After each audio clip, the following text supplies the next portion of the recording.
conduct that back-end investigation, which I did have the talk, and let them know in so uncertain terms, it's not just the people of Louisville that you owe an explanation to.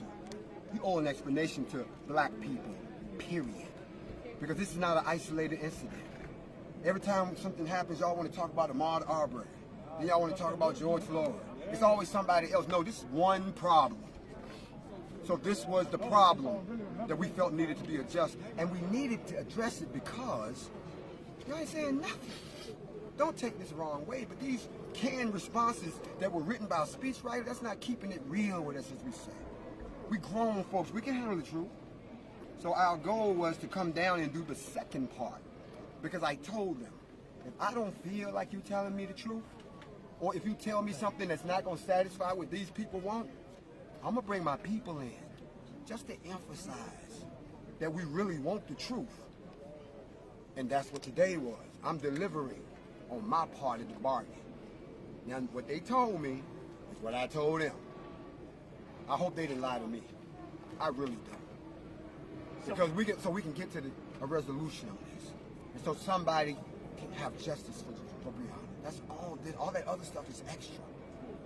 It's extra. So that was the goal. Now, how I felt it went great.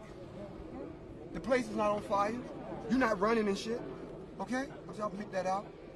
The cameraman still got his camera. Okay? Ain't nobody took your car. We're not going door to door killing people. Okay? It's not chaos in the land like everybody doom and gloom like they forecast because black people armed themselves. None of that happened. My people performed professionally. They were militant. You made it clear that you want to see some action. It's been 4 months since Breonna Taylor was killed. How much time after today is it yet again not acceptable that we're not getting any answers? Okay, so I need everybody to stop suffering from what we call quarantine amnesia. You see, everybody talks like the quarantine didn't happen. Like it's been business as usual for 4 months. It has not. The whole world got terrified, ran in the house and closed the door, scared to breathe and cough. Nobody gave a damn about the judicial system. Everybody act like that didn't happen. We didn't come out of our cave until like the end of May sometime. Then we got to business, so really it hasn't been 4 months. It's been June and July. So even though the murder happened back then, we only were able to deal with it once we realized that we wasn't going to drop dead from COVID-19. Talk a little bit about the turnout today. Happy with the turnout, the amount of people, and I stood down a greater portion of our group because once we did the walkthrough last night, we realized that if we put 5,000 people in here, they wouldn't all fit. You got people all the way back here, and there's no controlling what would have happened. So we brought the group number down, and they performed admirably. So I'm very satisfied. Very satisfied. You said when you spoke to Cameron, did he tell you that it will take 4 additional months to recreate the scene for where Taylor was killed? He said it would take 4 to 6 months additional from the time he received the case. And he received the case last week. And I told him that was unacceptable. And also, too, did you tell him that, the 4-week deadline, that how we want, the investigation basically completed within the next 4 weeks? Yes. And what was his response? He says as soon as I receive the case, I'll give it the emphasis that it deserves. And from everything that I've seen them doing, they busting their ass. I will say, I've watched. They busting their ass to get to the bottom. They've got so many things to reconstruct. That, for instance, the police report is blank. Like, I saw it, it's blank. Like, name nothing. Not redacted, blank. So now we got to go back and figure out what happened. Got to talk to some people. Got to go take some pictures. Got to try to figure out. Got to look at. Got to listen to some radio. Got to rebuild this shit. And I understand that. It took them 2 months to do Ahmaud Arbery. They just went to trial last week. That boy got killed back in February. We went down there to visit them in May. They just went to trial. Okay? This is going to, now that it's in the appropriate hands, With today, there was a lot of talk about other groups showing up to protest, you guys protesting. We, for the most part, only saw a small amount of 3%ers, and aside from that, we haven't really seen much. Can you talk about that response, what you guys saw, what you were expecting, and kind of how it went? There's nothing to say. We don't respond to threats. We didn't come here to fight anybody. Our mission has been said over and over again. We are here for the protection of black people. Like that's such a crime. They got a problem with us. They made threats against us. They didn't make good on their threats. We don't care because we don't scare. That's my answer. What's next for the NFAC, specifically here in Louisville? Well, we entered into a partnership with some of the organizations here, some of the neighborhood organizations, to assist them in the building of neighborhood policing models, also neighborhood policing, neighborhood community building, proactive versus reactive, work along with them, gun ownership, training, and also addressing ills within their community.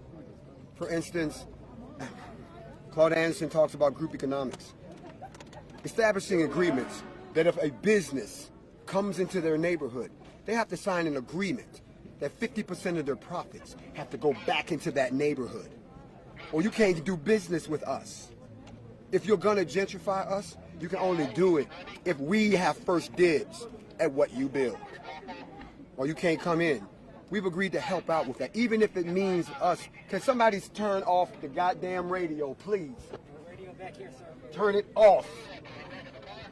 Turn off the goddamn radio. On his back. Thank you. Then turn it off. Thank you. Sorry. This is a family show, right? All right, you bring the kids We're all back family. in. You bring the kids back in. So there are other efforts that we're doing that I won't go into liberty because of who they are, but we're assisting the same way we're assisting in some other cities. So that's what we're going to be doing here. And even if we have a hot spot, we'll assist. Remember, we're here to assist. We're not here to take anybody's place. We understand every place has their own dynamics, their own politics, their own problems, their own tragedies, like what happened with Ms. Taylor. She was just the catalyst that brought us in to work along with these people. Are you confident in 4 weeks you will get what you guys are asking for, which is, I mean, essentially justice, charges? Are you confident in 4 weeks that can be delivered? There's two answers. My opinion, based on what I've seen, is that they will do everything in their power at the AG level to try to send something back down that is action. Do I believe they can do it in 4 weeks when it normally takes 8 weeks? Well, let's just say I wouldn't want to be in their shoes if I didn't. Today, you know, when you were speaking to the crowd just a little earlier ago, you were saying today no one had to use their weapons. Possibly next time that might not be the case. You also talked about how, you know, the only shots that did go off today were by someone of your own. Can you just talk a little bit about what happened? I know a lot of people have been wondering, you know, how are they? How did this happen? Those types of things. We are a safety first organization. Every one of our members, before we allow them to carry a weapon, they have to sign an indemnity agreement. So if they accidentally kill someone, they can't turn around and sue NFAC, meaning you're a responsible gun owner. You then have to have your weapon inspected by me or one of my commanders to make sure that it's safe. During our safety inspection, hold on a second. Who partying and having a good time? I'm at the wrong party? Okay, I need y'all to shut that down for me. During one of our safety checks, one of our individuals accidentally fired their weapon. That weapon injured a couple of people. Both those people are going to be okay. We did have our own medics on site. Like I said, a lot of us are ex-military, some of us are combat medics. But the police department had agreed that we would have EMS resources on, and of course they were engaged immediately. We secured our own people.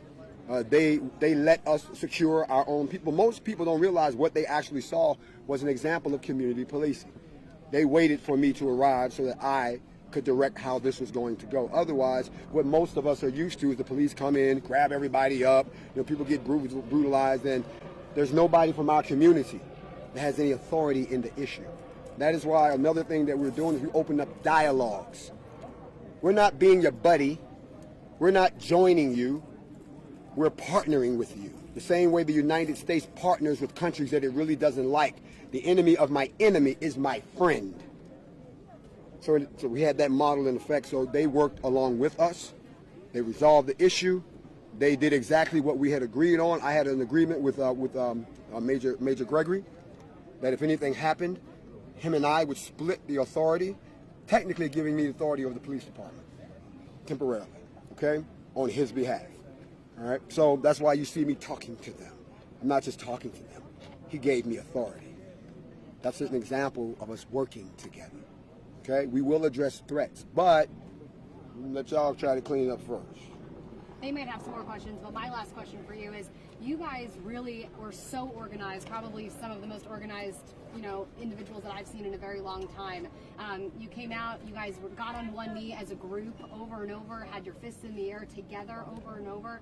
Can you kind of talk about that community, that camaraderie, and what message that sends to the people who are going to be watching our newscasts? Unity is not something that you say I am. Unity is not everybody standing together like you saw right now. Unity is a frame of mind. It is the taking off of mental chains. And all of these people have taken off their mental chains, and they understand that no matter what our differences are, we're all the same and we have a common problem. And people keep threatening us. So when you threaten us, see, the us is truly us, it's easy to get on one accord. And we're on one accord. We're on code, as they say. And because we all love each other, we love our people in spite of our differences, which is what everybody else does. The example that it sets, not only for the world, but to our young people, is a message that's much needed today. So I think that when they see people like us that look like them doing things like this, it inspires them. And it also restores hope for a lot of older people who thought they were going to leave this world. They got one foot in the grave and one foot on the banana peel. They see there is hope for the race, and they can go into that good night with a smile like your own. And then all of the people who died in the 60s, brutalized in the 70s, died of crack in the 80s, got shot down by police in the 20-teens. At least they can rest a little better from the ancestral side that the brothers and sisters are doing something together. That's what the message that we send. And it's being sent to melanated people all around the world. And we know what's good for us is good for you. Whatever's good for black people, it's good for white people. That's why you're smiling. Okay? And just to be clear, you said that the Attorney General said that he just got all the documents from the mayor, correct? From Louisville, City of Louisville. He told you that? Okay. That is correct. As of last week, a week ago. Now, I'm not sure that they did that because we were talking to them or that more attention was coming. But at the end of the day, you all have to understand the man said he didn't have all the facts. And you all are beating him up. And y'all think he's ignoring you. No, he's waiting on them to give him all of the facts. But now you got to ask yourself, what happened to the facts? That's why the FBI had to come in like, hold on a minute. Where the facts at? And then all this tap dancing and everybody lawyering up, people quitting their jobs. Where the facts at? Because the fact of the matter is something crooked was done. And I'm not at liberty to go into the dirty details, but I will tell you this. When he comes back with what he's going to do, and the FBI comes back with what they need to do, all y'all gonna be surprised. Because I know I was. That's why you don't hear me saying, let's go arrest the police right now. I know some stuff. I need y'all to know it. Now, if they don't do what they're supposed to do based on what we know, they gonna have a problem then. Anything else from anyone? Any final thought you want to get out there, or haven't hit on yet? Last thought is that the NFAC is not going anywhere. It's going to be here for a while. The NFAC, anybody got a towel? No. Somebody stole my towel? See, we got to stop that. It's hot thievery. Anyway, the NFAC is not going anywhere. It's going to get bigger. As a matter of fact, it's grown exponentially in the last 2 months because our problem is here. The last thing I want to say to everyone who's watching, stop thinking that when you see a black man with one of these, that there's a problem. If you have a guilt complex or an inferiority complex, get help. We deal in facts, not feelings. The last message I want to say is this. To all of the families out there that have lost loved ones at the hands of the police or at the hands of racism, call us so we can find out the truth for you. But if you can't get in touch with us, constitutionally, you're authorized to find out on your own. You know what I mean? Thank you. Thank you so much for your time. Here you go. Thank you very much. Thank you. Thank you. I just want to pass this off to you. Myself, whatever is on there. If there's ever anything that we can do specifically